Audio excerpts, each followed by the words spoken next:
the President of the United States. He will address the country in mere moments now. Speak from the East Room. It is going to be a confirmation of a huge development.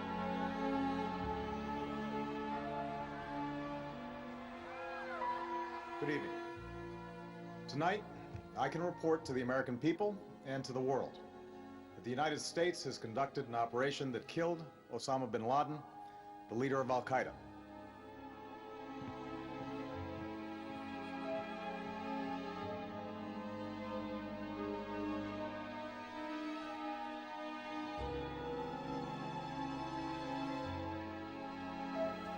Tonight, we give thanks to the countless intelligence and counterterrorism professionals who've worked tirelessly to achieve this outcome. The American people do not see their work, nor know their names, but tonight, they feel the satisfaction of their work.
I think women make fantastic analysts.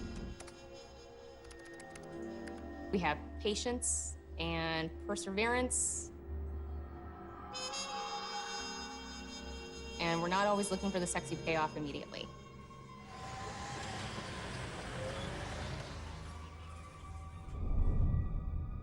You know, trying to keep track of all the threads of various threats and which ones are real and which ones aren't real and what connects to what.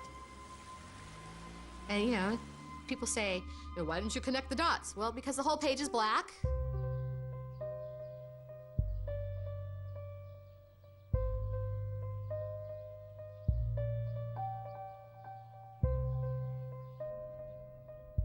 To pull a story out of all of this information, but there's no one single intelligence looking at all this information. It's a lot of different brains looking. So the more that you can bring people together and share what's important, the better it works.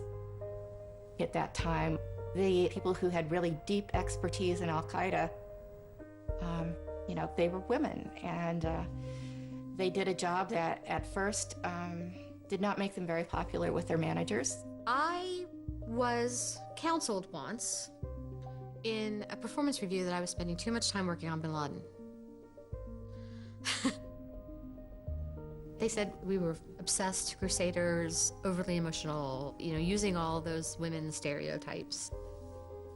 Men throw chairs, women cry. I ask you, which one is better? Yes, we were borderline obsessed, but I thought it was for a good reason.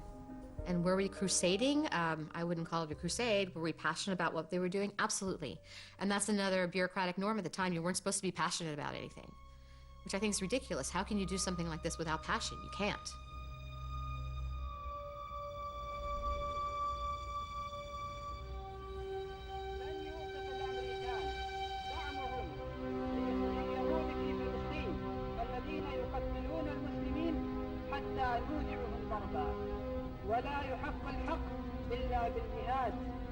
فلا ينتهون حتى نجاهدهم ولا يكف بأس الكفار إلا بالجهاد ولا يقطع دابر الكافرين إلا بالجهاد. Take a stand. We drove out the Russians, we destroyed the Russian Empire. Now we'll drive out the Americans and we'll destroy the US Empire. It worked then, it'll work here. He felt like the United States was driving a world movement against Muslims and was the driver for everything that was happening that was bad. إلا أن أساس الداء ورأس البلاء هو العدو الأمريكي المحتل، فينبغي تركيز الجهود على قتله وقتاله وتدميره ودحره والتربص به والترصد له حتى يهزم بإذن الله تعالى، وستأتي المرحلة بإذن الله.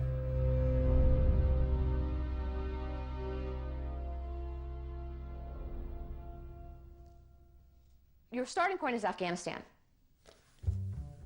Abdullah Azzam is the godfather of the Afghan jihad. He's the one who called everyone to go and fight in Afghanistan against the Soviets. He helped set up a council of charities to bring people and money to help with jihad. And his partner was Osama Bin Laden. A link chart is the visual representation of a terrorist network, and it's what terrorism analysts spend much of their time building. My mental image is that, I'm doing Jacob's Ladder. You got the string where you're pulling the strings in your fingers. I feel like that's what I'm doing mentally. Well, we certainly didn't know that Al-Qaeda existed. We didn't know there was a terrorist organization. We knew there was a very wealthy man named Osama Bin Laden who was funding a lot of terrorist groups. We knew that there were people from terrorist groups from all over the world hanging out in Afghanistan and in Bin Laden's circle. So you start to see signs of what looks like an organization. But is this Bin Laden as a financial manager with a bunch of companies funding various terrorist groups? Or is there a separate terrorist group here? And that was a big question.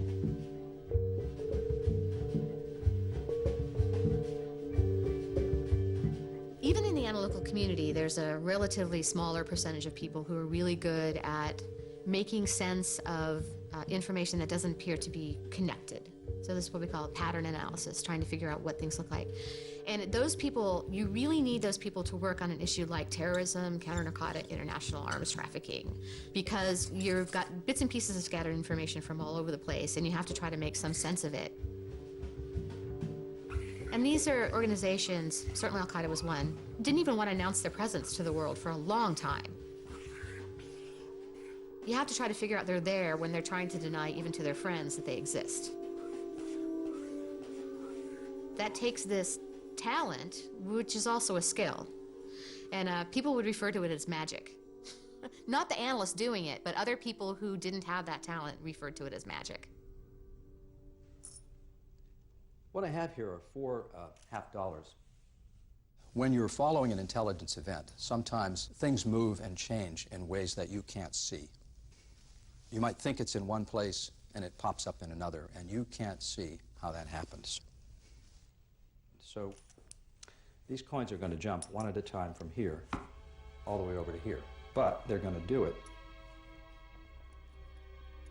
invisibly. 1, 2, 3, 4. Watch.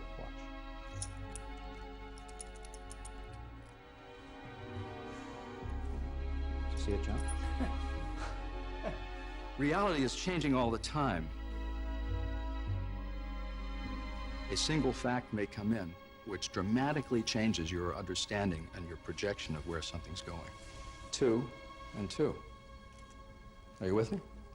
Now, an analyst in the intelligence profession is dealing with highly ambiguous situations in which information is arriving incrementally in fragments.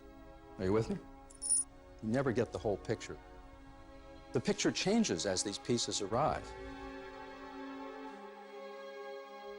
Your perception of reality changes. You have to be very clear about what you concretely know and what you don't know.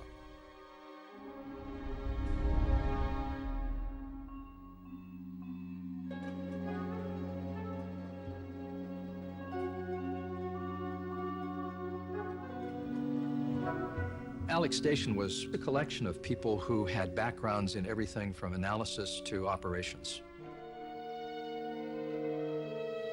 When you think about the CIA, there's two different cultures there. One is an analytic culture, people who try to assess things, figure out what is actually happening somewhere and project ahead. And an operational culture, that is people who go out and collect intelligence, develop human spies, handle them, run them, if you will.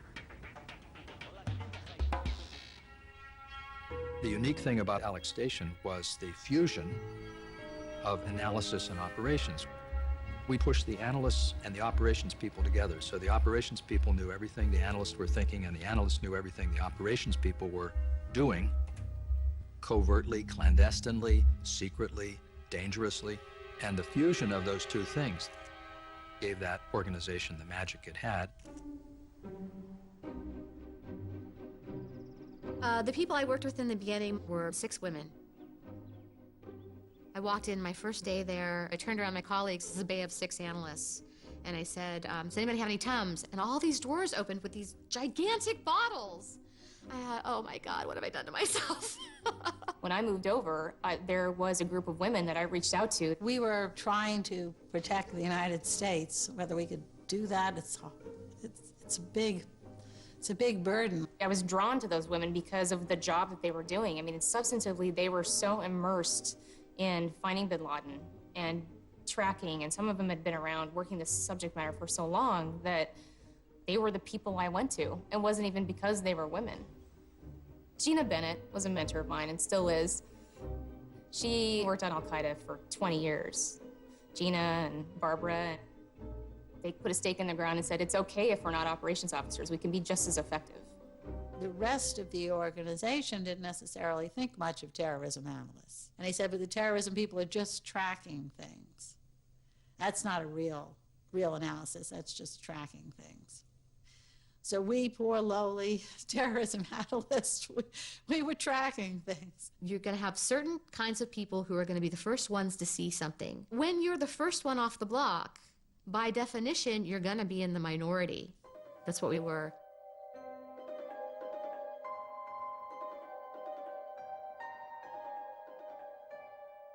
She was very dedicated to her job. She was there a lot. You know, Jennifer was one of that first group, and she was always very intense, very focused, really passionate about it from the beginning, and a real hard charger from the beginning. Jennifer was focused on finding Bin Laden. She was adamant that she was gonna stay around on that team until it was done. She could be really abrasive. Yeah. But, you know, teams are made up of people with all different kinds of personalities, and in the end of the day, that doesn't really matter. What matters is getting the job done. And she certainly could do that. We had a camaraderie. And in the beginning, we were such a small organization that we really had a very close relationship.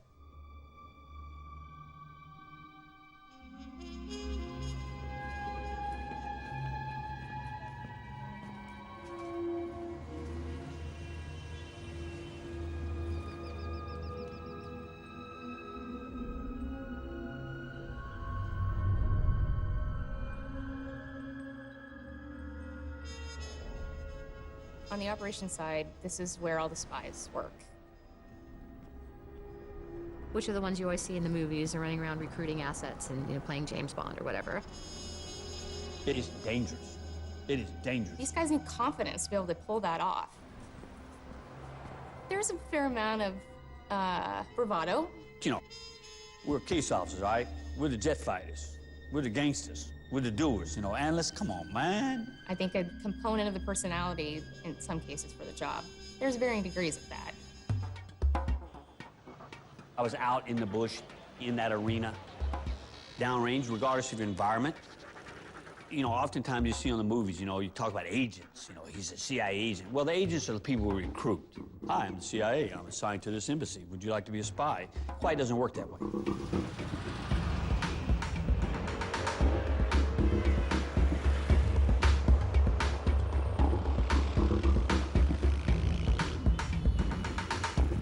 A case officer's job is to spot, assess, and develop.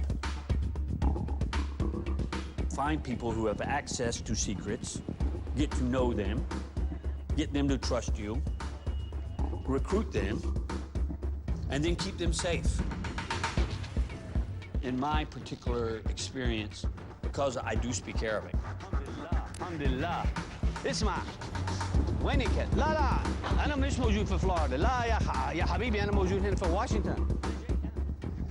I've been asked to meet some of our friends in risky areas, dangerous areas. Obviously, you need to get to the point of building trust. They look in your face and they see an American who's risked a lot to get there, to sit down and meet with them. They do believe, honestly, that you care for their welfare, you care for them, and you respect what they're providing you with. You're playing this chess game.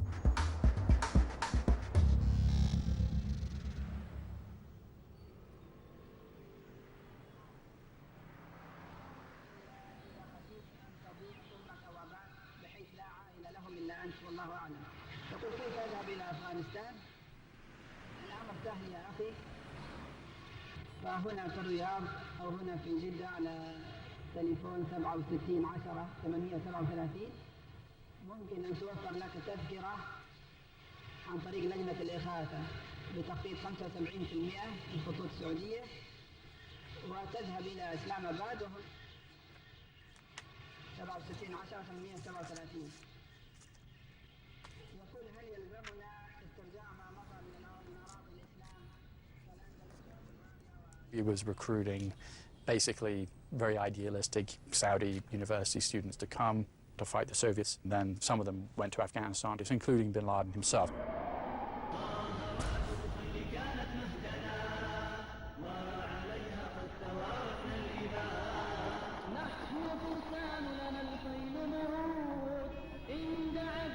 It's intensely religious. I mean, coming here was an intensely religious experience for these very idealistic young Muslim men. And, you know, these magazines have many stories about people being martyred fighting the Soviets and their bodies don't decompose or their bodies smell of perfume. And this was a highly effective propaganda to get other people to come and volunteer.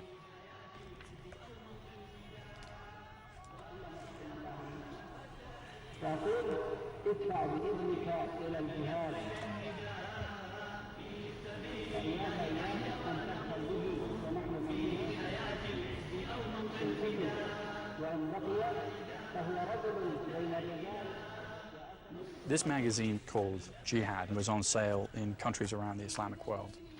The very first copy was published in 1984. There's a guy called Abu Abdullah in these magazines, and that was Bin Laden. No one really knew who Bin Laden was at the time.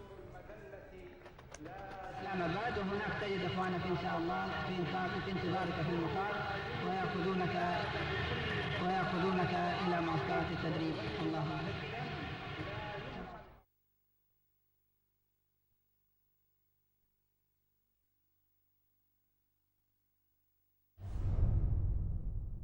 So during the Afghan-Soviet War, the camps were set up by Bin Laden and others to train Afghans and people who came from all over the world to go and fight against the Soviets. Towards the end of the war, some of these camps got converted over into urban guerrilla warfare camps. And this was as what we now know was Al-Qaeda. We're taking over some of these camps and they were starting to train people to conduct urban guerrilla warfare in various countries like Egypt and Algeria. One of the prominent figures in the training camps in Afghanistan is a gentleman who went by the war name of Abu Zubaydah. He was definitely running parts of the camps network. So now it's after the war, in the early 90s, we started to get all these reports about things blowing up all over the world who were from people who had fought in Afghanistan. So that's when we started to say to ourselves, what is going on here? You know, let's try to figure out, is there some kind of an organization? Is it a social movement? What is it? And we're starting to warn, look, this is going to be a problem. And we actually issued some of that warning before the first World Trade Center bombing.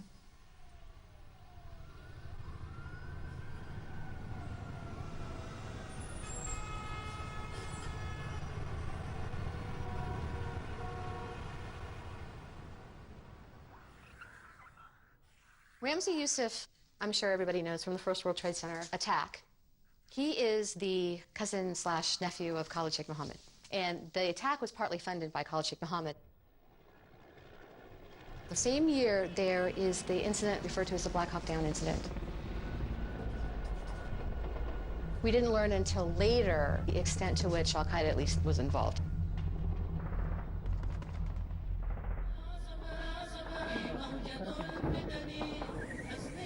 These plots are multiple nationalities.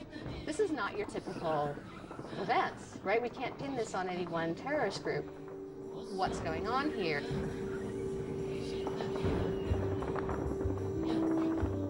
Oh, I mean, it was Bin Laden. There was no doubt that the common purpose had to be Bin Laden. All of a sudden, it just hit me that this is a bureaucracy.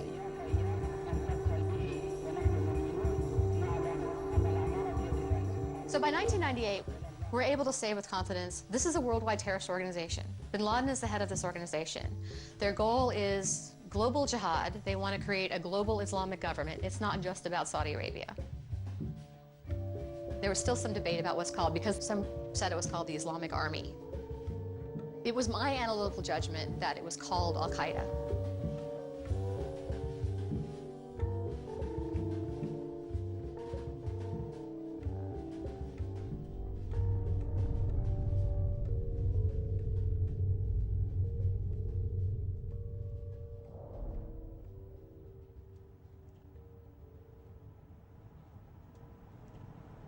At that time, in '97, Osama bin Laden had declared war on the United States in an Arab-language newspaper, and no one paid any attention.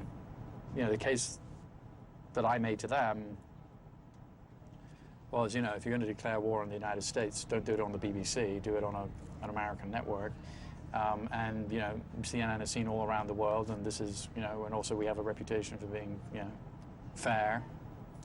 It was a lengthy process. They were very concerned, are you agents of the CIA? Will you give Osama bin Laden a fair shake if we allow you to do this interview? Eventually, after a month or so, we got the sort of coded message that we're going to go and see bin Laden.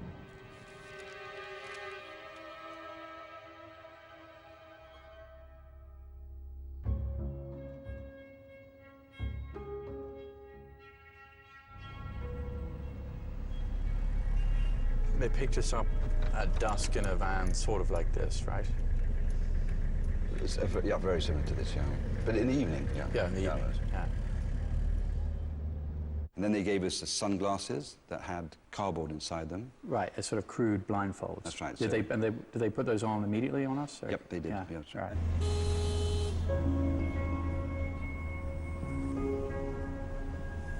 The interesting thing is that when you go to Kabul, you go through these tunnels. So right. The fact that we were blindfolded, you could feel the change in air pressure and actually hear the difference in sound through the tunnel. So you had something of a good idea of where we were heading? Yeah. And on the other side of this is where Al-Qaeda had its chemical weapons, crude chemical weapons facility. That's right, yeah. So we got to the sort of this plateau, right? I think it was about 6,000 feet up, maybe, or something like that. Something like that, yeah. And there was a small village, the type that would be used by shepherds to put their sheep in at night. Yeah. Peter Arnett was a correspondent. He was. There we are. We look almost human. He was at the time arguably the most famous journalist in the world. They put carpets down, so they made it respectable. And, yeah. And then we, as I recall, we waited for some period of time and had some sort of goat-like dinner. That's right, yeah. Well, yeah, this is like the hostage video. Yeah, the hostage video. Do you recall when he came in? Yep. He shook your hand, right? Yep. And do you remember what that felt like? It was sort of like a dead fish. It wasn't a strong grasp, cold, a bit like Gulbadine. I compare it sometimes to a bank manager's shake. You know? Thank you, Mr. Bin Laden. Is there anything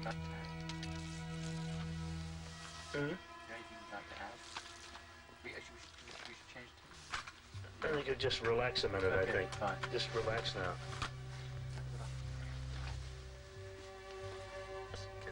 Knees, I'm not used to this. Not quite Well, Mr. Bin Laden's voice is in good condition. It got better as you got more into the subject, as you talked about it. فنحن قوم نرى أن القتل في سبيل الله هو شرف عظيم تمناه رسولنا عليه الصلاة والسلام كما في الحديث الصحيح والذي نفس محمد بيده لوددت أن أغزو في سبيل الله فأقتل ثم أغزو فأقتل ثم أغزو فأقتل فالقتل في سبيل الله شرف عظيم لا يناله إلا خيار هذه الأمة ونحن نحب القتل في سبيل الله أكثر مما تحبون أنتم الحياة. I did think that this was an amazing interview. He declared war on the United States for the first time to an English-speaking audience. فإن قلوب المسلمين مليئة غيظا وبغضا للولايات المتحدة الأمريكية وللرئيس الأمريكي. والرئيس الأمريكي يملك قلبا لا يفقه الكلام. We asked him why. الحكومة الأمريكية هي حكومة ظالمة. He basically gave a laundry list of complaints about American foreign policy in the Muslim world. وتصرفت تصرفات في غاية الظلم والشناعة والإجرام. We asked him to clarify, did that mean a war against American soldiers or American civilians? فهو لا يعفى من المسؤولية لأنه هو الذي اختار هذه الحكومة. He sort of said American soldiers were the primary target. American civilians got in the way, that was their problem. ولا نأمن ولا نضمن سلامته. He said that, in his mind, the United States was as weak as the former Soviet Union. فإن بدا لأمريكا أنه ما زال فيها قوة بعد هذه الإهانات المتلاحقة لكبريائها من فيتنام إلى بيروت إلى عدن إلى الصومال. And eventually, the United States, if it was subjected to enough violent pressure, would pull out of the Middle East and basically he would get his wish. What are your future plans? ما هي مخططاتكم المستقبلية؟ ستراها إن شاء الله في الإعلام وستسمع عنها. Can we get a couple of still pictures now? Some photographs? The impact of the interview at the time was, I would say, pretty muted. It didn't get a lot of play because at the time, of course, he hadn't really done anything. Imagine if in 1937 the Japanese army had gone on NBC or RKO to say, hey, we are planning to attack the United States. Pearl Harbor might have turned out differently. These guys repeatedly said publicly, we are planning to attack the United States, and no one paid any attention on it.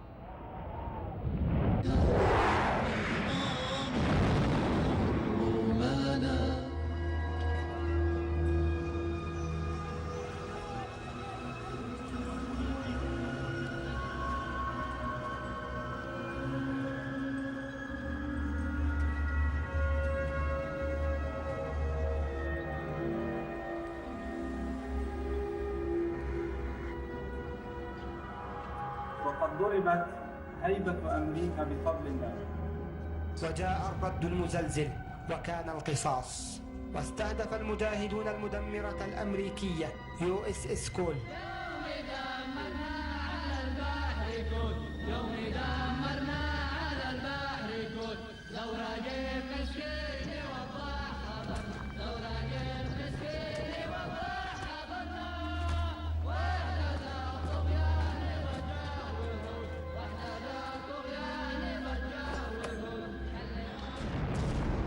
I always watched their latest statements. Their choices of what they're going to say are very important. Oh yeah, they were cagey at first about claiming credit for anything. They didn't want to claim credit.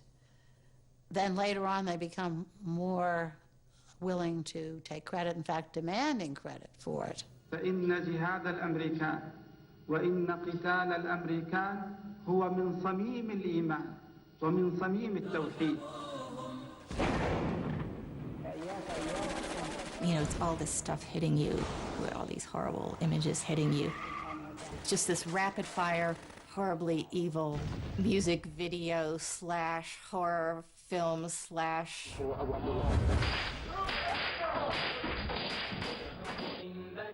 Al-Qaeda is a global organization made up of people from over 60 countries who speak 60 different languages. So they really have to communicate in the clear through these statements. And they're also under a religious obligation to warn their enemy. So for all of those reasons, it made complete sense that they meant what they said. طيب هذا نحن لما نتكلم هنا نعلم أنه يصل بالضرورة. فنحن نبشركم ونطلب منكم الدعاء من جهة ونقوم بحرب نفسية على الخصم تهز هيبته أمام العالم. ما في حرج. They're planning something, but where, when, what? Is it going to be an armed assault? Is it going to be a hijacking? Is it going to be an assassination, a bomb? You know, is where? There were no real answers. The CIA did very good warning in that period of time. There are dozens and dozens of reports in which we express the view that Bin Laden is intending to attack the United States. We would have weekly or bi-weekly meetings sometimes on exactly what was going on. It's so frustrating when you can't figure out date and time. There's always a large band of uncertainty, and that's fertile ground for argument. And if you warn about every little thing, then you're crying wolf and nobody pays attention to you at all. Middle East, South Asia, Europe, the United States, where? You just don't know. We did not at this time and in this report have what I would call actionable intelligence. I want to know when, I want to know where, I want to know who. We could not determine time, target, and method. You know, I really wish I could tell you when and where, but it's not that easy with the clandestine organization. Okay, well, if you just had more human assets, you did less analysis, then we would know all these things. Well, that isn't true. You could say, we're pretty sure it's going to happen, but we can't make that decision to say you should do or not do. We can say that our bottom line is it looks pretty dangerous.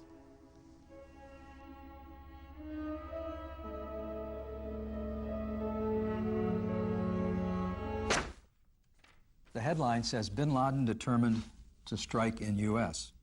There were just warning after warning after warning all spring. Well, you know, with the benefit of hindsight, we knew something huge was going to happen. it would seem that this was a perfect warning in August of 2001 that the United States was about to be attacked. Everybody was completely tense.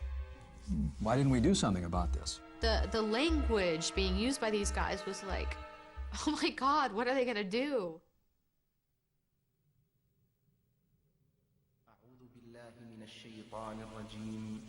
الشهر الحرام بالشهر الحرام والحرمات قصاص فمن اعتدى عليكم فاعتدوا عليه بمثل ما اعتدى عليكم وتلقى أبطال الغزوتين تداريبهم المكثفة وكيفية السيطرة على كابينة الملاحة وإتاحة المجال للطيارين لقيادة الطائرات نحو الأهداف المقصودة وتأمين الحماية لهم حتى لحظة ارتطام الطائرات بأهدافها.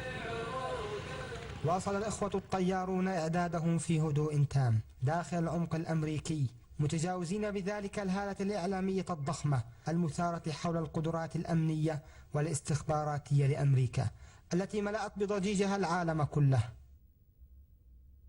دل الاستشهاديون وصاياهم الأخيرة التي بيّنوا فيها الأسباب والدوافع وراء القيام بهذا العمل المبارك. وأقول للقيادة الأمريكية إن أرادت سلامة جيوشها وشعبها فلتسحب جميع قواتها من بلاد المسلمين. كي تسترد المظالم حتى الأراضي ساموا رسول أهل العزائم ما دنسوا لحمانا لو طوقته الضراغم حثالة البغي صالت فأين عهد الحواسم ناس أحسوا بأننا أبات نذود ذود القشاع نحن الذين وطئنا بالخيل عرش الأعاجم بالخيل عرش الأعاجم.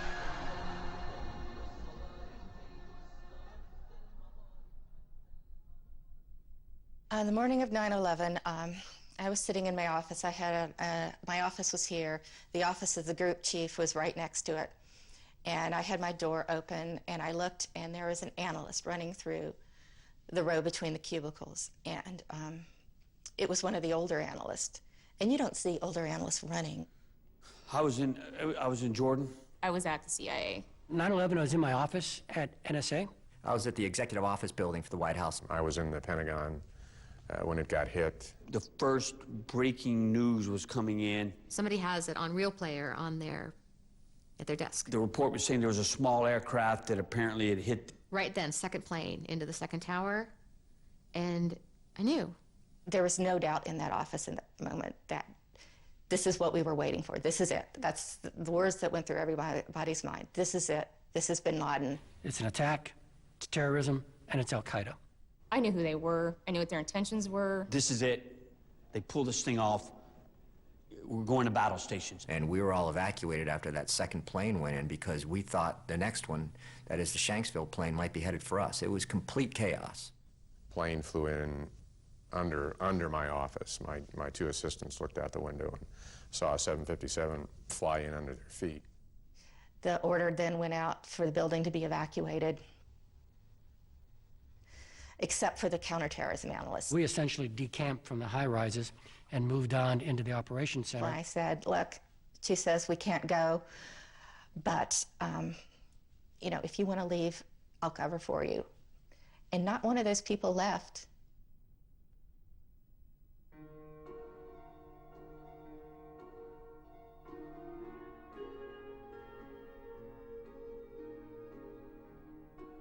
"19 guys. Look at their faces. And think about the tragic, terrible consequences. 19. Only 19. 19 representing thousands who went through training camps in Afghanistan. 19 representing all those who had sponsored and trained and blessed these young men on that day.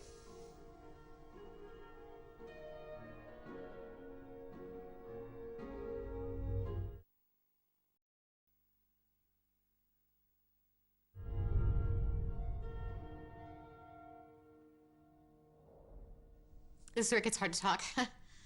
I have to say the worst moment in my life happened in about November, because right after the bombing, you're just so busy. And everybody, you know, cry at home, come to work, be professional, do your job, go home, cry at home, come to work, be professional, do your job. And people were very focused, running around, getting the job done. Only about November, things start to slow down a little bit, and the guilt sets in. And that is just the worst. I'm sorry, I'm gonna cry now. Feeling like you wish you could have done something, and especially when all the criticism starts to come in. People would say things in Congress like you were negligent. It's like, really? What did you know about Bin Laden before 2001? Nothing. You didn't help us at all. And now you're blaming us for having tried. This is not a matter of scapegoating. This is a matter of accountability. There's been... What does the term accountability mean to you? Prior to September 11th, U.S. intelligence officials possessed terrorist information that, if properly handled, could have disrupted or possibly prevented the terrorist attack. It seems from your testimony that The meeting was the year 2002. FBI at that time. This is a meeting of CIA analysts and FBI officials. Has anyone in the CIA been held accountable for the failures of September the 11th or the events leading up to it?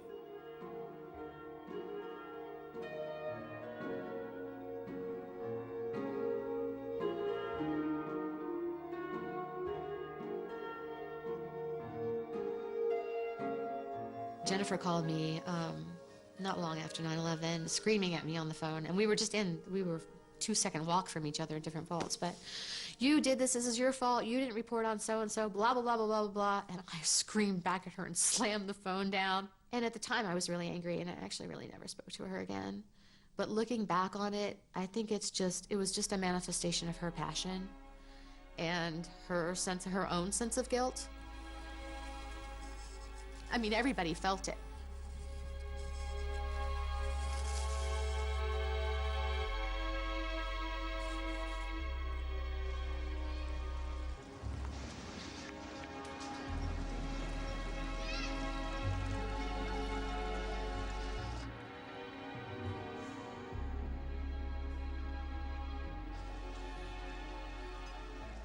We were told to evacuate Yemen.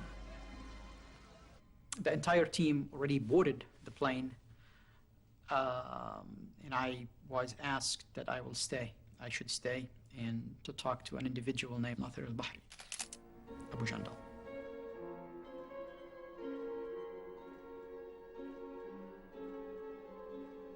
We showed him a photo book that has a lot of photos in it. He identified Bin Laden, he identified Ayman Zawahiri. He identified the usual suspects that there was no way he would never know. But he didn't identify anyone from the, second tier. No one. And then he closed the book. Look, I don't have anything else. Don't know anyone. So I asked him, please, can you look at it again? But I just, please, look at it again. He was annoyed. He said, I just did. There was nothing for friendship's sake. Now friends or, So he did. Same thing. So I laughed. I went like to Bob. I said, see, I told you. What's going on? What did you tell me? So I told Bob, my friend, I told him here, I said that you're basically faking. You're not cooperating at all. And I think I won the bet. What are you talking about? I'm cooperating. Come on, really? You're cooperating? Do you think I just flew all the way from DC to talk to you about this kind of small talk, and I don't know who you are, I don't know what you know? This guy, for example, he was in your guest house in 1999, he was sick, you were taking care of him, putting soup on his lips, and you claim you have no idea who this guy is. I know a lot about your organization. Maybe some of these people in the book are in my custody. Maybe some of the people in the book are a friend of mine. Maybe they are my sources. Every time I ask you a question, most probably I know the answer for. And that's how I gauge if you're cooperating or not. So, do you want to start from the beginning? And he said, yes. So we showed him the book again. He identified almost everyone in the book, that we know he's involved. From the East Africa Embassy bombing, from the USS Cole, to include 8 of the hijackers. And he still insisted that Bin Laden will never do anything like this. And I insisted that he did. And I said, no, Bin Laden did it. And he said, no, Bin Laden did it? Who told you? You did. He was mad, he was furious, because he thought I was putting words in his mouth. I said, no, you told me that Al-Qaeda was behind it, definitely. And I took a manila envelope that I had. I put the photos that he identified, the 7 hijackers or the 8 hijackers.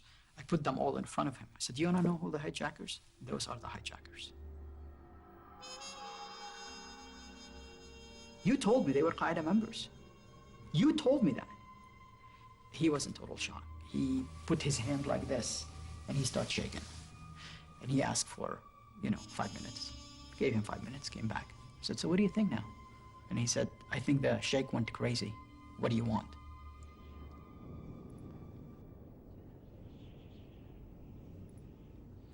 فها هي أمريكا قد أصابها الله سبحانه وتعالى في مقتل من مقاتلها فدمر أعظم مبانيها فلله الحمد والمنة. أقسم بالله العظيم الذي رفع السماء بلا عمد لن تحلم أمريكا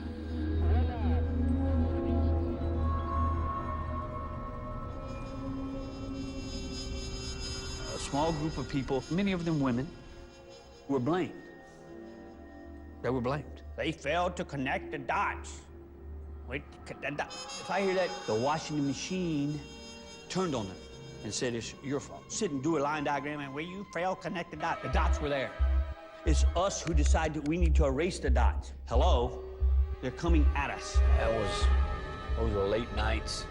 You go home, you're driving, You roll over what operations are going on, what threats you believe are genuine. You're thinking about your friends and colleagues downrange. Sometimes you're thinking about some talking head who launched a bunch of empty bullets, you know, of blame, trying to get their face on the TV and not understanding the sincerity of the people involved.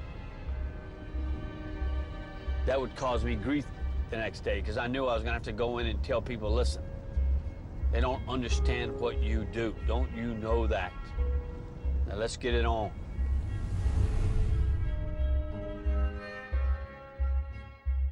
Something that people don't fully grasp is how alone the CIA felt in this period of time. Just by virtue of the evolution of events and history, we ended up at this moment in time with kind of unique knowledge of this phenomenon, Al-Qaeda. I think the feeling all of us had was, this is on our shoulders to prevent this from ever happening again. The day of 9/11, the president pulled us together and said, I want to see a war plan here. Well, that we'd been working on this for a long time. We were ready to go.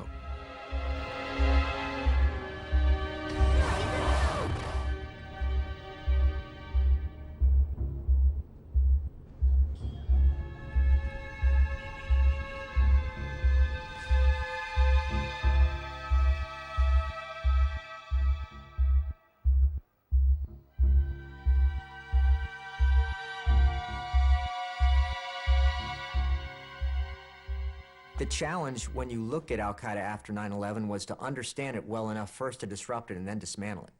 We're not in the business of disruption alone, because if you disrupt an organization, the adversary is so committed. I mean, they believe that what they do is inspired by a holy book, that they'll just go on and plot another attack. So the business really became dismantlement. How do we destroy it? And that's a people business. How do you find the operators, financiers, trainers, etc.? And how can you know where they're going to be tomorrow so you can pick them up? The explosion of intelligence at CIA after 9/11 is hard to imagine. You have a small group of people in Alex Station who are looking at the problem pre-9/11. They had limited resources.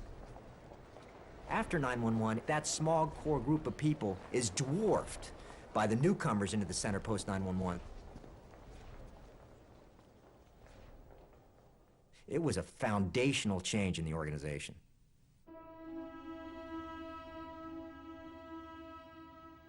They needed managerial horsepower to support the increase in people and budget. I did not know enough about Al-Qaeda. Just what little I had read in the press was not my specialty.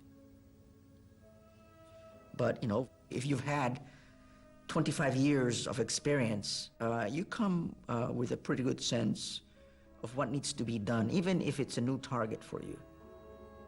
Pretty quickly you learn what you need to learn about that target.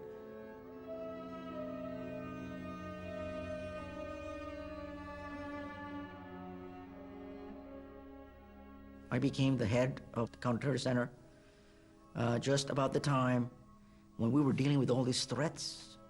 I mean, it was daily, constant intelligence coming about a second wave of attacks. But I had a reputation for building strong teams. The phone rang, the senior came online, basically said, we need you to come back. You know the gravity of the situation. You need to come back and do what you do.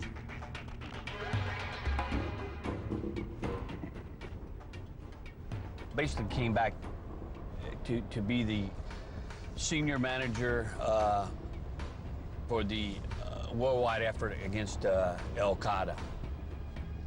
I had a multi-dimensional responsibility. I had to protect my people, you know. We changed the rule book a bit. We were empowered more. We did things more aggressive. My job is to kill Al-Qaeda. Either get shoulder to shoulder, get with us, or get out of our way.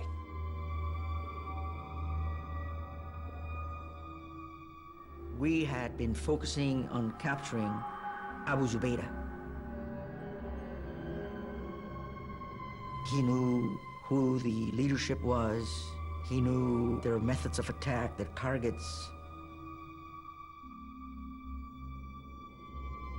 He was the highest level Al-Qaeda terrorist that we had ever captured.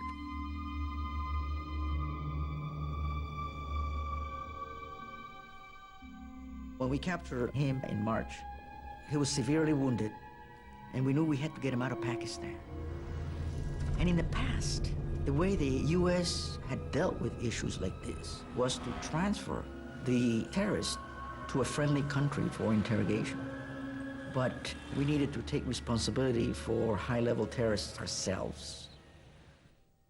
So we understood what we had to do, and we did it. We took a lot of bad guys off the streets, and they got put up in this now public knowledge in nice little, let's just say, boutique locations.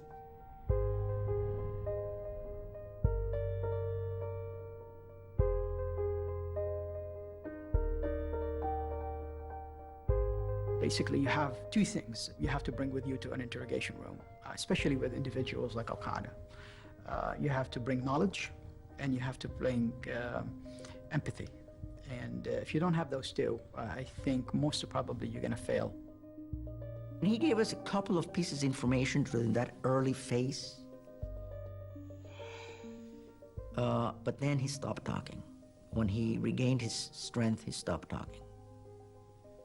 And we became convinced that we had to come up with a new alternative to doing this because it was not working.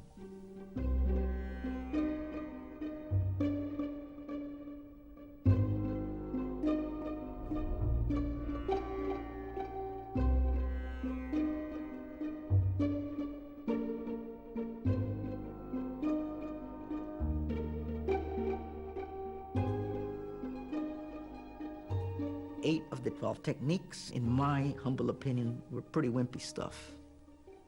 You know, like slapping, give me a break. Okay, it might be unpleasant to slap somebody, but it's not torture. Grabbing someone from the lapel, bring him in to you, may be unpleasant, and it's an attention grabber, but it's not torture.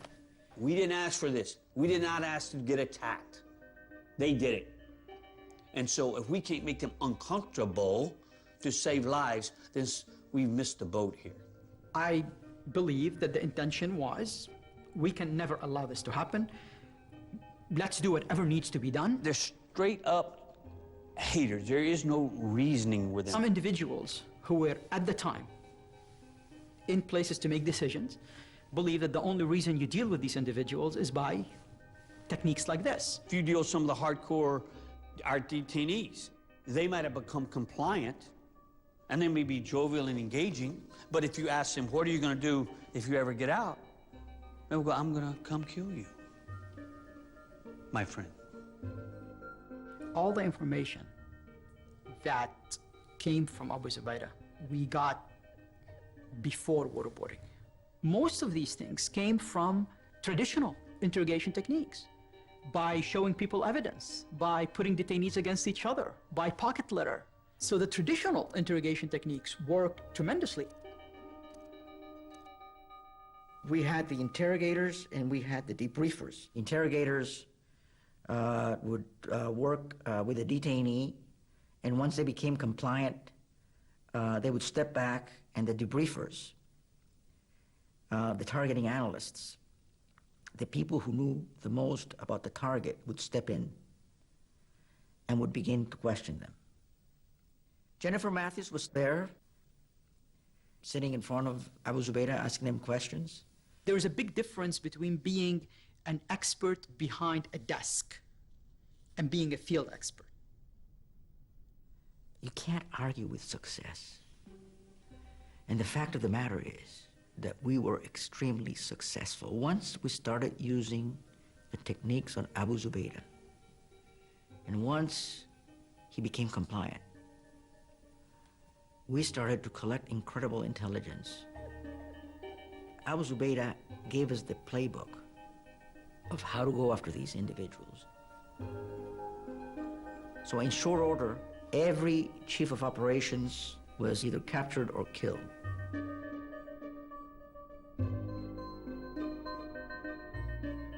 Ramsey bin Oshib, Nashiri, Hambali, KSM. Remember that guy? That was a nice one.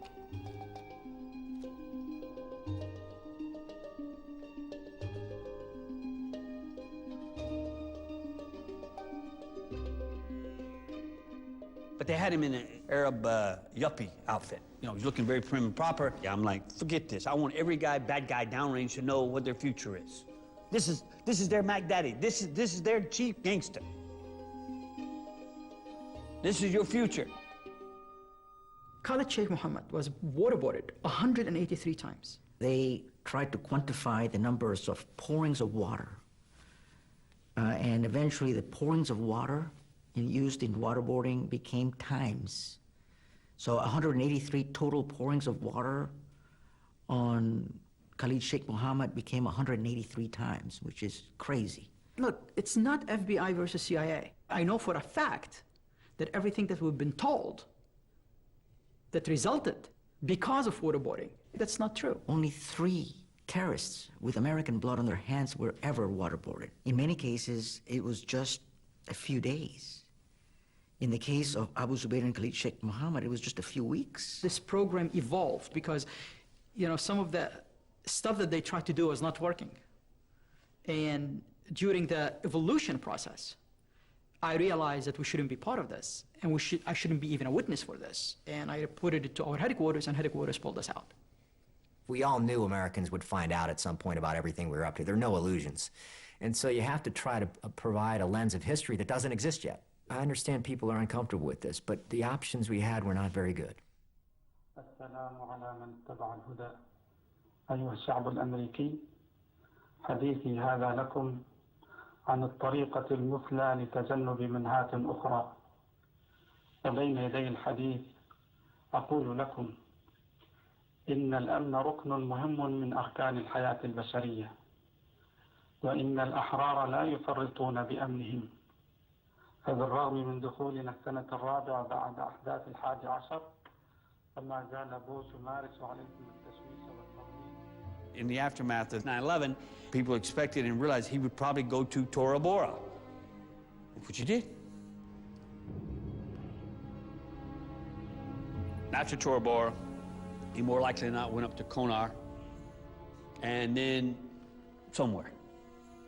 Well, it could have been I always thought of him as running around in the, maybe on the Afghan-Pak border, maybe even in Afghanistan. That's what my favorite would have been, having him in Afghanistan, because that was his spiritual home, so to speak, from the Afghan jihad. I was asked, where is Bin Laden? All the time. When I went to testify to the Congress, the first thing they wanted to know is, where is Bin Laden? I went to the Oval Office a number of times. I was asked by the president, where is Bin Laden? Everybody would ask the same question, where is Bin Laden? It was very frustrating to basically have to admit that you didn't know. One time, one of my colleagues came in to talk to me about where's Bin Laden. And I told him, look, you know, I am so tired of this. The next time that the next person asks me, where is Bin Laden, I'm gonna say, you know what? Fuck you. Fuck you. And later that day, I went home, and the first thing my wife asked me when I get home is, where is Bin Laden? Why can't you find him?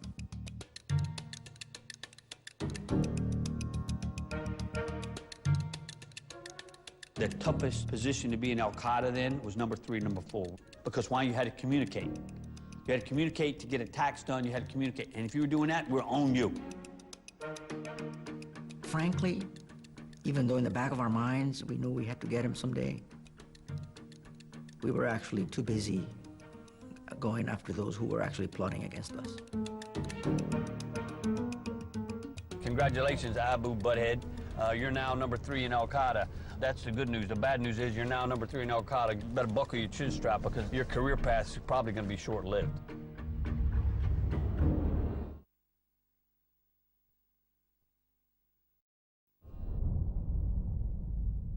There's an aspect of the intelligence business called targeting. I think this is a revolution for a couple of reasons. Just in the past 10 years, the agency has transitioned from strategic intelligence to tactical intelligence that helps you identify the movements and locations of one specific individual. I'm not just worried about what Al-Qaeda looks like strategically. I want an analyst who's spending all their time looking at one target with one name. And people whose whole goal in life is following one human being.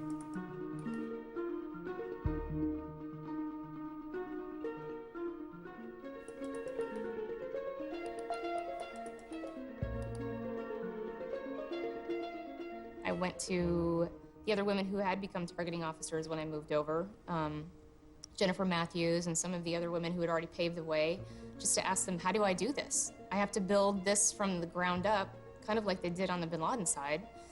You know, how do I do this? We still didn't have a great technical tool to do that.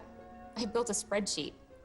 And when I reached out to Barbara and Gina and a few other women, they just said, that's how we do it. Go for it. That's exactly how you get it done.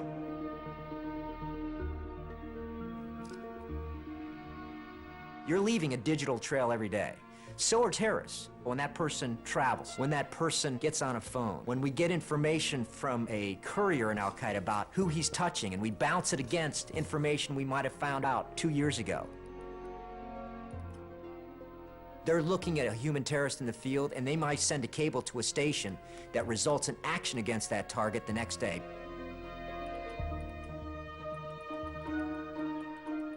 Somebody who wants him to fight. That's what a targeter is. You have to intimately know the target that you're going after, how you think that person is going to act, react, what they're going to do that day, what their strategy is, who they're going to talk to, what are their priorities in life. Is it wife number one? Is it wife number two?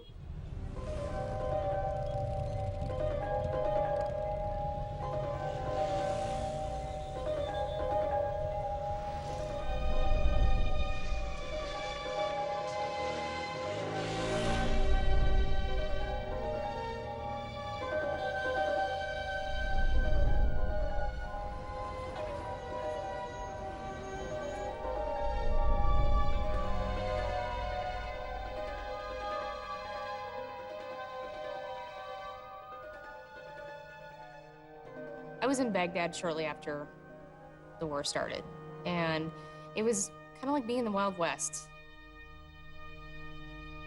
It was complete chaos.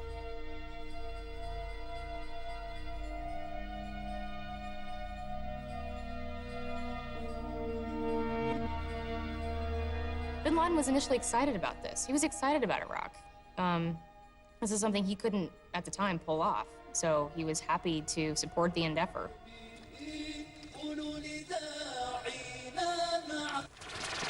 بدأ المسير إلى الهدف والحر في عزم زحف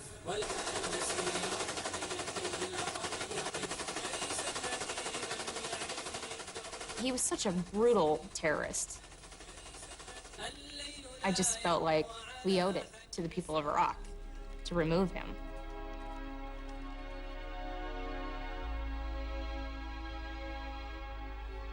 It seems so strange that I never met Zarqawi. My former colleagues in the Jordanian intelligence service used to call him my boyfriend.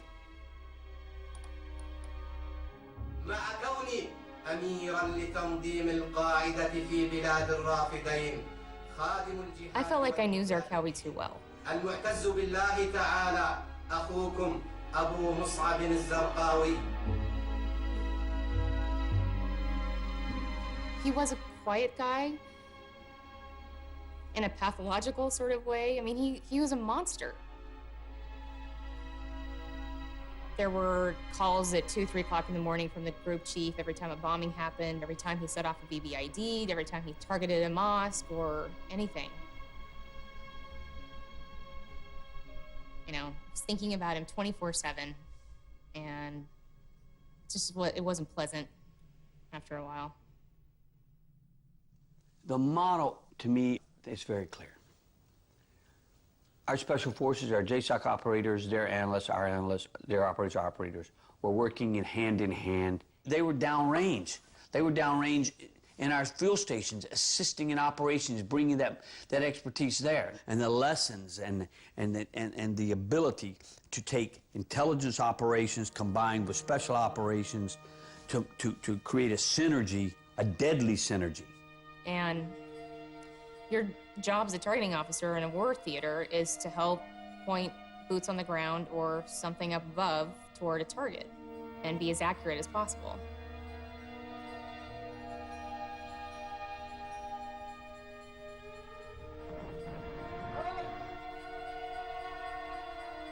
For me, war is sort of like something radioactive that you shouldn't touch unless you've done a tremendous amount of understanding of just the damage that it will do.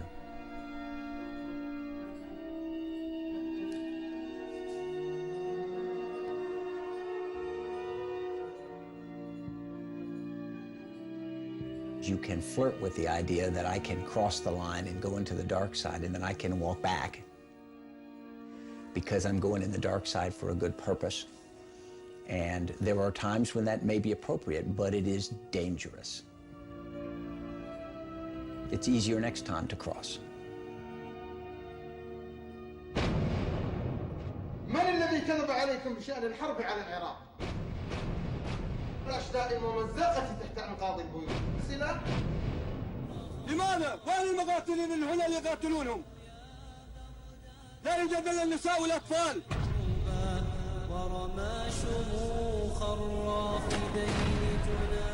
I did not like being on the raids. I was an analyst. I just didn't, I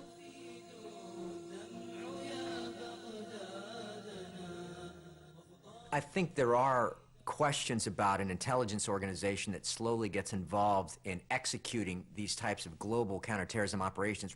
That's a real mindset change. The war was not an agnostic video game. It was a personal game where you know you're responsible not only for the lives of Americans, but for going up against an adversary that you got to kill or capture.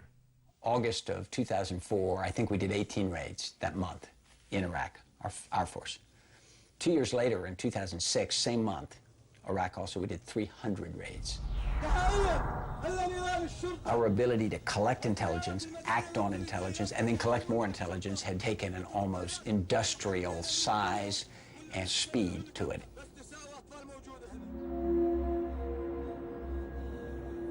It was definitely a well-oiled machine. There were rolling raids. Sometimes those were fruitful and sometimes not so much. I think sometimes the momentum sort of overtook the substance of what we were going after. You know, it's like, there's another target, let's go after it.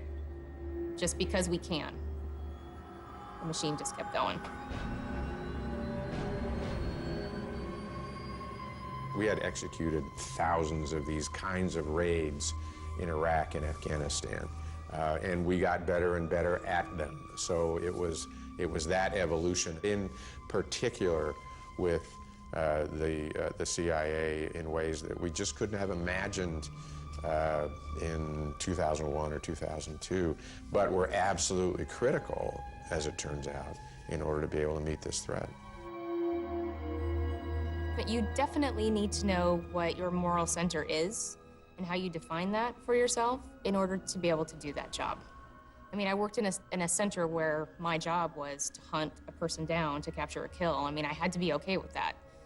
And, you know, the paradox of wanting to save the women and children of Iraq and kill someone in order to do that wasn't lost on me by any means. But, you know, I can justify that for myself.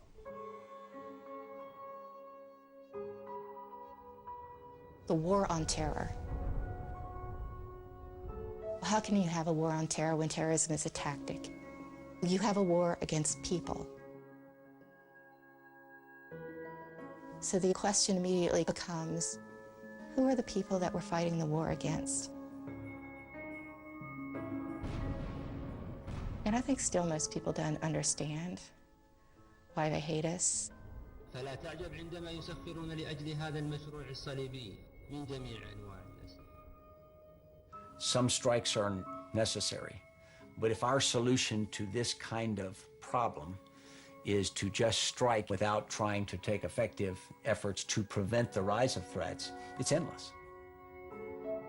Shock and awe does not end wars on terrorism, it only creates more terrorism. Money starts to flow to terrorist groups, people become more radicalized.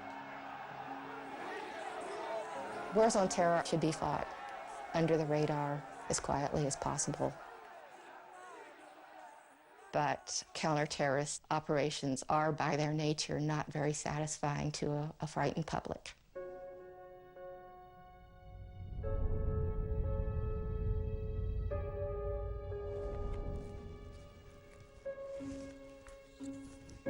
We were working closely with the Bin Laden unit, and the dynamic of the relationship between Zarqawi and Core al-Qaeda sort of turned a lot of assessments on what was happening with Core al-Qaeda on its head. Bin Laden didn't know, I'm sure, what he was getting into with Zarqawi, how fundamentally different he was from some of his other al-Qaeda leaders. He did not have the same academic background that a lot of the al-Qaeda scholars had. He didn't have the same, for lack of a better way to put it, professional sense of jihad as al-Qaeda did. He didn't understand the rules of the game. He just thought he could enact any strategy regardless of how brutal it was.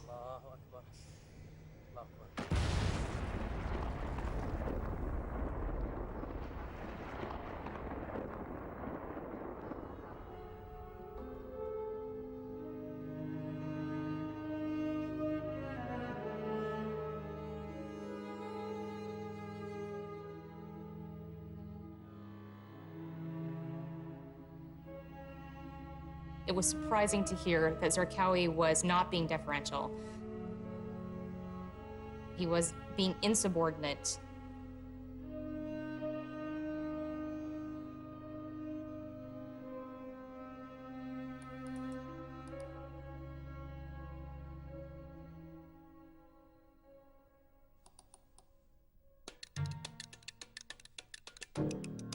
Hassan Ghul was our emissary from al-Qaeda.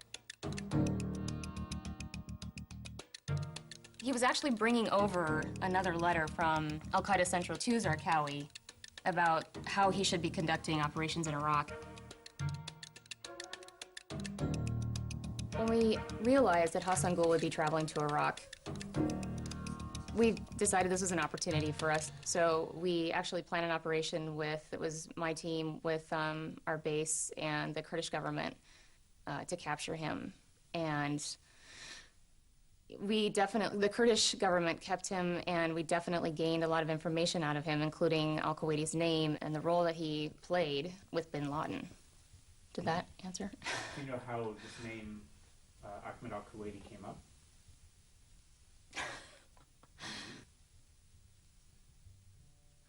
Within the course of a debriefing with the Kurdish government, Hassan Ghul gave up the name of al-Kuwaiti, the courier.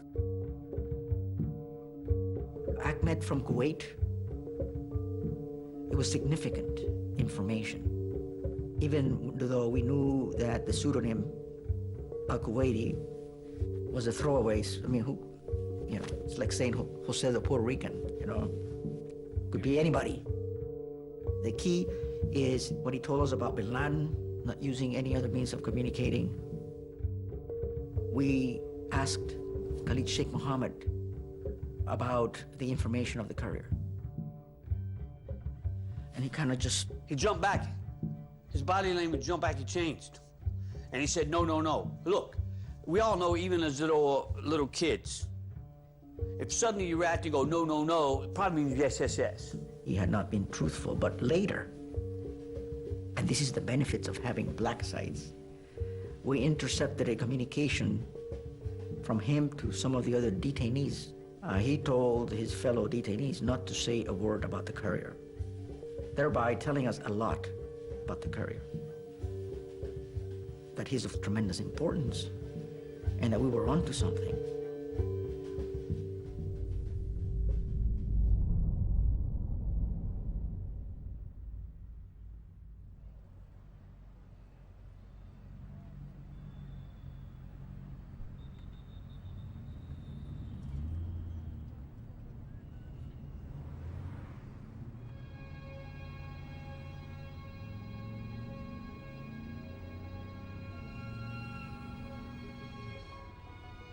In late 2007, the Bin Laden cell came to me. Some of these people have been doing this well before 9/11. I mean, they go all the way back to Alex Station. These people had spent their lives on this target. They said, we're going to try another approach. It's got to be the courier network. We've got some information on couriers. We're going to begin to build from that.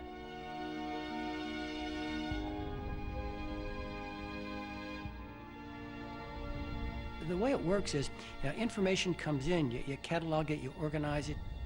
That little nugget there could sit fallow on your shelves for 4 or 5 years until something else comes in that's suddenly very illuminating about something that you may have had for a very long period of time. That actually happened in the work we did to hunt for Osama bin Laden by trying to track his courier.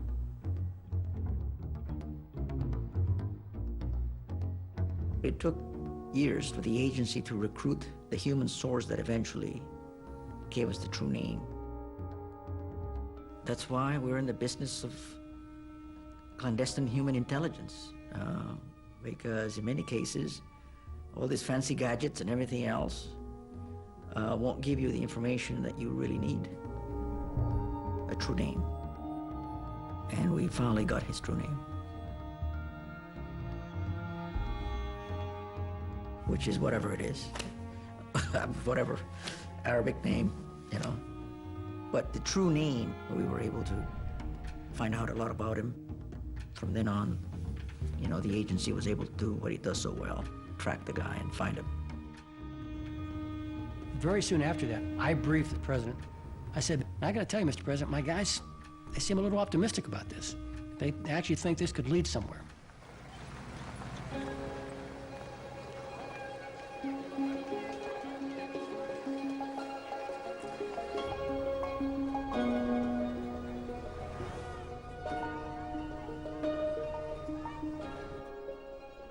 You're projecting force and intelligence and assets crossed that border, and that's what Coast represented. Their focus was across over there in Waziristan, because that's where the enemy was.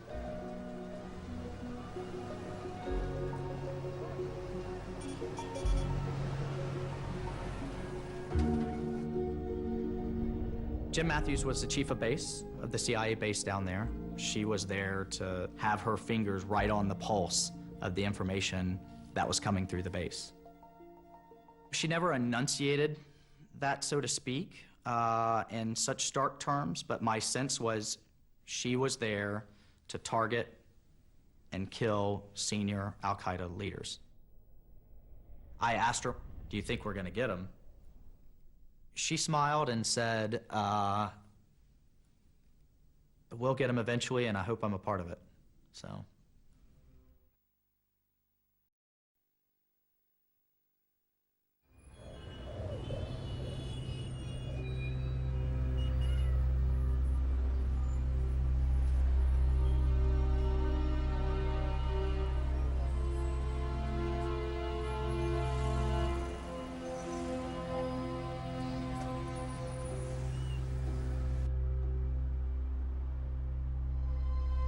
الحمد لله بدأت فكرة المدير تقوى فقدر الله أن أرى منامه.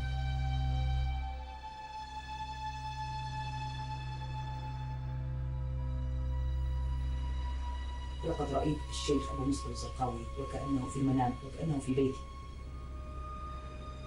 وقد كان وجهه كالقمر ليلة البدر. وقد كان مشغولا وكأنه يعد لعملية.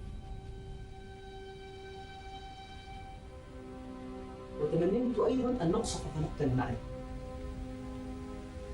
أم عبد الفقير أبي لجان الفرساني من الأردن، عمري 32 سنة وأعمل طبيبا في الأردن.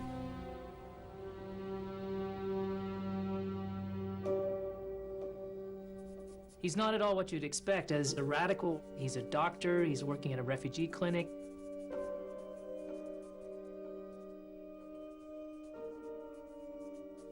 Turns out he had this very dangerous hobby on the side, which was writing this blog and getting himself in trouble. Over a period of months, he becomes one of the most visible writers on the internet, and the CIA and the Jordanian intelligence go all out to recruit Balawi to be a spy. Over several weeks, they convince him to go to work for them. مسألة بدخول الأجهزة الأمنية الأردنية للمنزل في الساعة 11:30.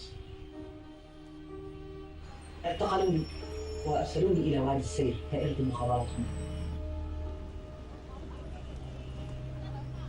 فبعد أن اعتقلوني واستجوبوني وعرضوا علي مبالغ تصل إلى ملايين الدولارات، هي من أعطاني الأموال الطائلة، هي من دفع للتذكرة. لذلك أنا أتيت إلى وزيرستان من خلال مطار بشار. Balawi finds his way into Pakistan and essentially disappears. Very likely somebody suspected him as being an informant and maybe cut his head off. Nobody hears anything from Balawi for 3 months. Suddenly he's back on the radar screen again, and he's saying, "I've gotten inside." Balawi's a doctor. He's now beginning to treat the #2 leader of Al-Qaeda, Ayman al-Zawahiri. بأفلام مصورة مع بعض قادة المجاهدين. When Balawi sends this information to the CIA headquarters, the place goes crazy. Even the White House gets briefed. This young man, Balawi, is going to take us right to #2 and maybe even to #1. قدر الله قدرا. الآن المخابرات الأردنية انتبهت، تظن أن هناك شخص يعطي معلومات عن قادة الجهاد. The meeting has to take place in a place where the CIA can completely control the environment, and by default, this becomes the CIA base at Coast.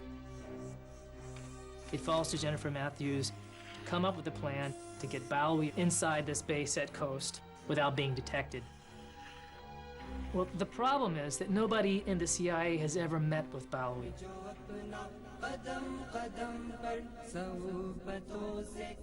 They make arrangements for him to come into the base without even being searched or checked because they're afraid that somebody might recognize him, his identity might be compromised.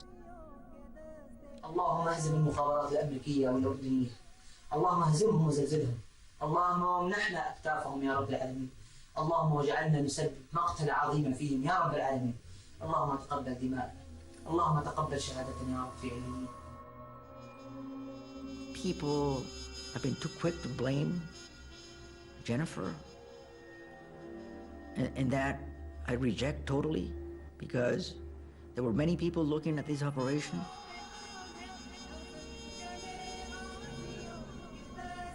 People wanted to believe that the source was good. عندما يظنون أن هذا الرجل جاسوس، ثم هذا الرجل يتحول إلى قنبلة. There were also pressures coming from the White House and elsewhere saying, you know, pursue, pursue, pursue. We need to do this. هذا الرجل يتحول إلى صاروخ.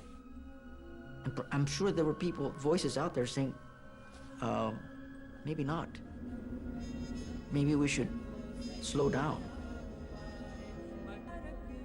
That happens in many operations. Didn't happen in this one. So they set up a plan to get him through the checkpoints without being even looked at by the guards. He gets further into the base, goes to a second checkpoint, goes to a third checkpoint, and gets all the way into the innermost heart of the base, the inner sanctum. We'll get you, CIA team. Inshallah, will you get you down? There are a total of 14 CIA officers line up to meet him. Will come to you through unexpected way, inshallah. Balawi gets out of the car on the wrong side, and he's chanting the words in Arabic, "God is great." Before anybody could stop Balawi, he fumbles for his detonator. Look, this is for you. It's not watch. It's detonator. To kill as much as I can, inshallah. You will be sent to the hell. Balawi hits a switch, blows himself up, and there's a terrific explosion that kills almost everybody who's within direct sight of Balawi at the time of the explosion. We heard the explosion, but when we saw the smoke coming up from exactly where I knew Chapman was, then I knew the base had been hit. We knew that someone had gotten inside the base, and we knew that it was the agency that had been hit, and we knew it was bad.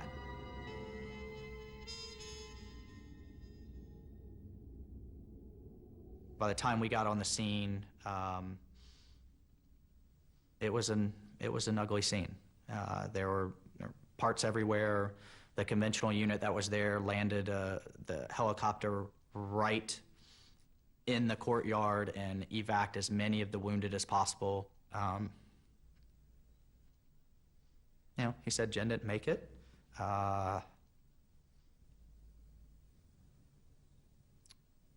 Her logistics chief that we had worked with to close the base on a daily basis didn't make it. And some of her case officers never made it even back to the, you know, they died on the scene.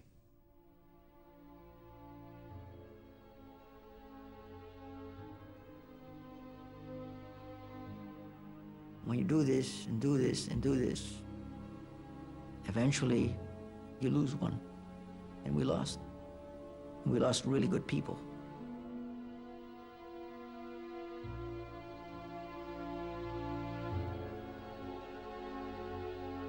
When I heard that Jennifer was in Coast, I was shocked that she was taken out by Bin Laden. I mean, that was just, it just seemed so surreal that that would happen to her. You know, after she spent so many years trying to prevent another tragedy by him. You know, he in effect had anything to do with her death. It's incredibly disheartening.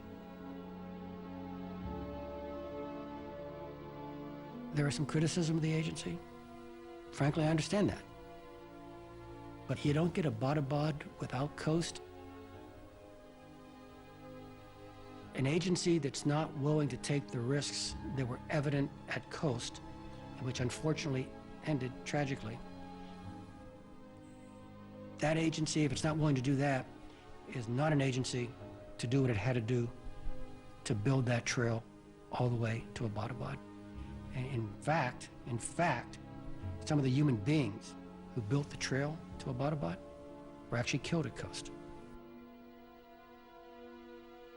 It was kind of Team America in the hunt for Bin Laden and the fight against Al-Qaeda. And there is powerful connective tissue between the two events. بالنسبة لبن لادن مثل هذه العملية الكبيرة الناجحة النوعية،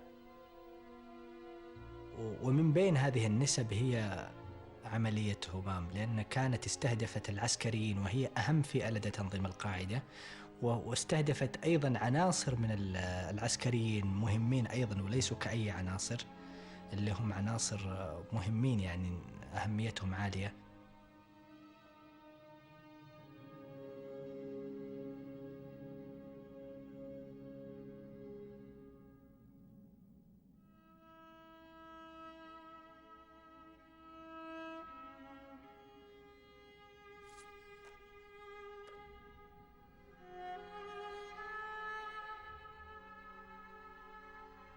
كانت عنده قناعة بأنه مهما كانت قوة الأجهزة المطاردة، المقاتل وعنصر تنظيم القاعدة إنه لن يقتل إذا لم يخطأ.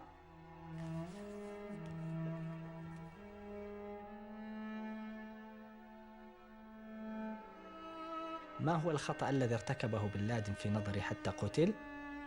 حب السلطة.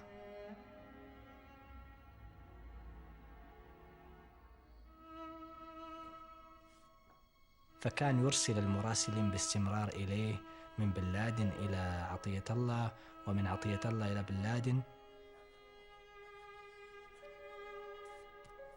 أنه أراد أن يبقى دائما في الصورة وأن يكون متواصلا معه، بينما كان بإمكانه أن يبقى سنة كاملة بلا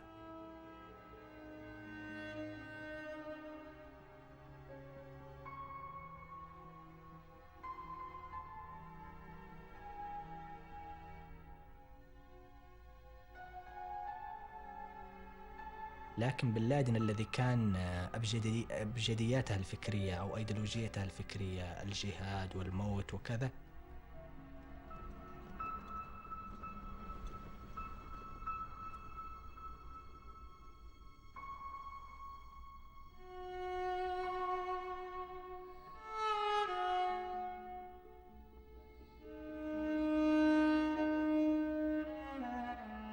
لم يكن يسعى للموت في حقيقة الأمر.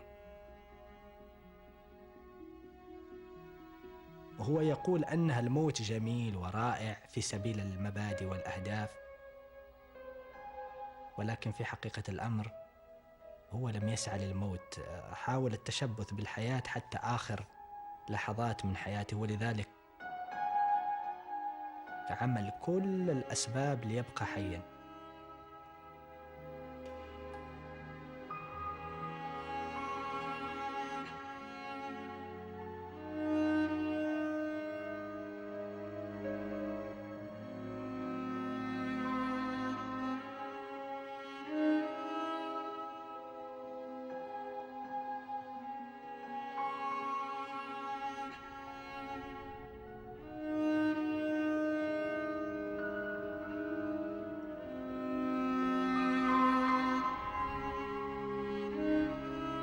The hunt for the courier to Bin Laden makes complete sense to me. It was based on all of these years of experience working with a very tight-knit group of people who really cared about this and supported each other. We invented the technique that works, and it's the technique that got Bin Laden in the end. I got a call from a former colleague, and he said, turn on the news. You know, I was at home. Turn on the news, the president's going to make an announcement. And I had a feeling, but it's been a good day at the office.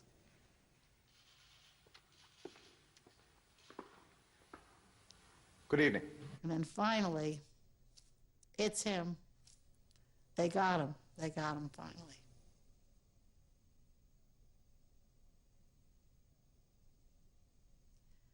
That was, that was really something.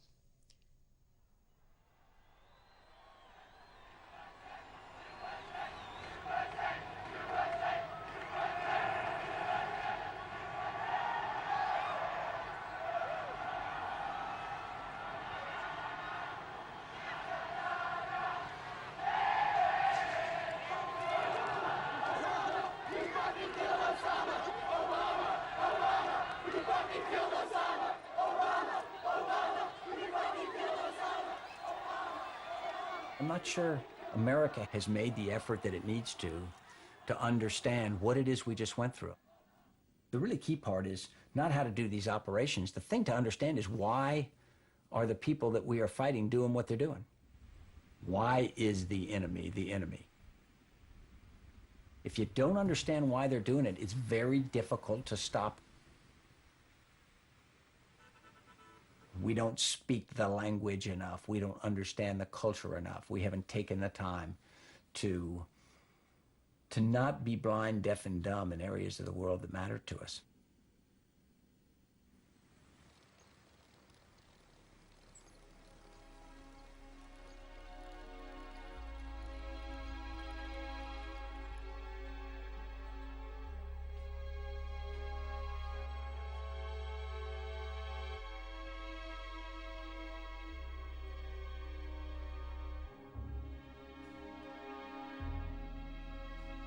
It's a nice chapter to close.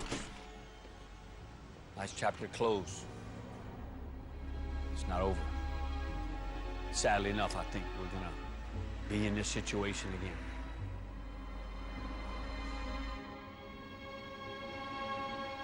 Bin Laden achieved, spreading his ideology beyond what he probably expected it to.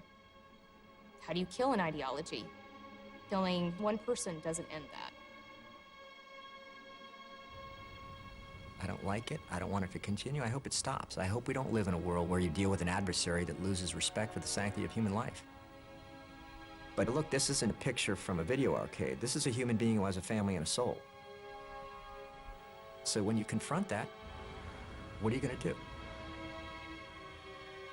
There are philosophical debates you could have, but at the end of the day, the question is, are you going to move or not? Yes or no? Go or no go? That's it.